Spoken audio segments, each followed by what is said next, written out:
She looked me in the eye and swore the gym was her escape, that her personal trainer was just helping her stay healthy. But one night, I followed her, and what I saw nearly broke me in half. My name is David, I'm 33, and I work as a financial analyst in Austin, Texas. Life for me had always been about stability. I wasn't flashy, I wasn't wild, but I worked hard, paid the bills, and thought I was building a future with my partner, Rachel. Rachel was 29, a marketing consultant with a bright, outgoing personality. She was the kind of woman who walked into a room and every head turned.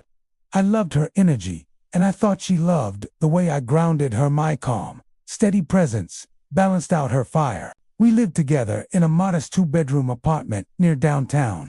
Life was simple: movie nights, late dinners after work, road trips when we could take time off. We had plans to buy a house in the suburbs, eventually. To me, it felt like we were in sync. Then Rachel signed up for a new gym.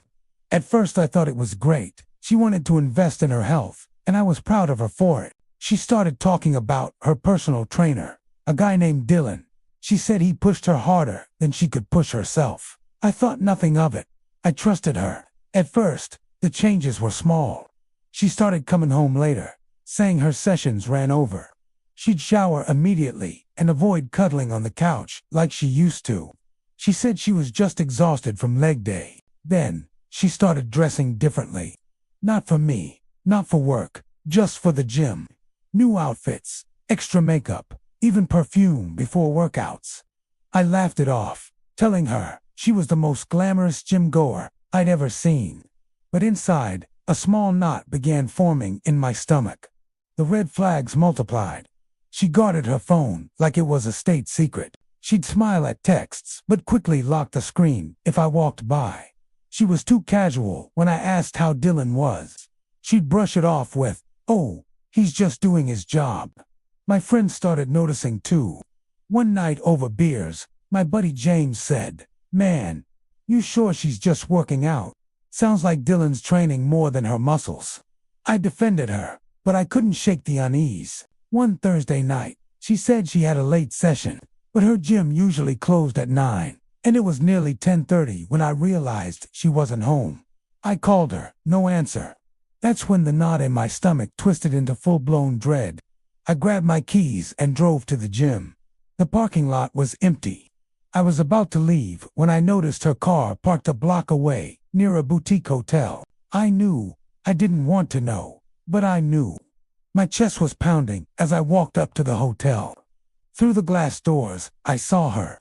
Rachel, laughing, hair still damp from a shower, wearing casual clothes I'd never seen before. And right beside her, Dylan, the personal trainer, his hand on the small of her back like he owned her. They didn't see me. I didn't go inside. I stood there in the shadows, my whole world collapsing. Anger, humiliation, heartbreak. It all hit me at once. I drove home in silence, gripping the steering wheel so hard my knuckles went white.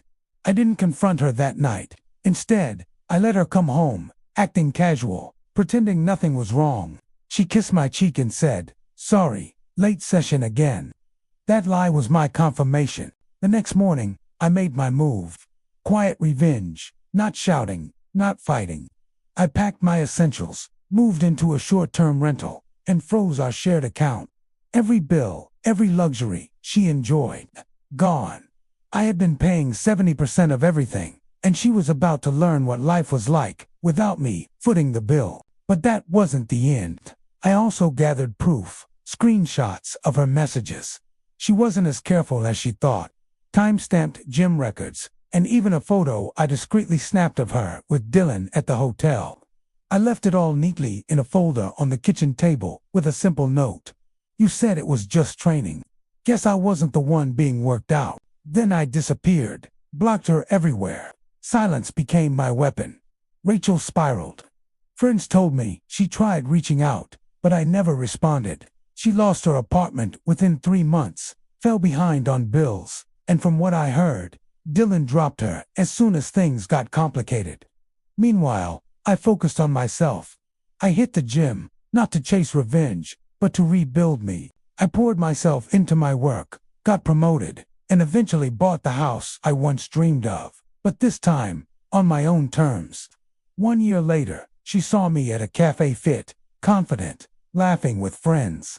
She froze, and I could see the regret written all over her face. But I just nodded politely and walked past, because here's the truth. When someone shows you they'd rather betray than build, your silence and success will be the loudest response you can give. Betrayal isn't the end, it is the turning point. When they choose lies, choose growth. When they choose games, choose silence. And when they think you'll break, choose to rise higher than they ever imagined.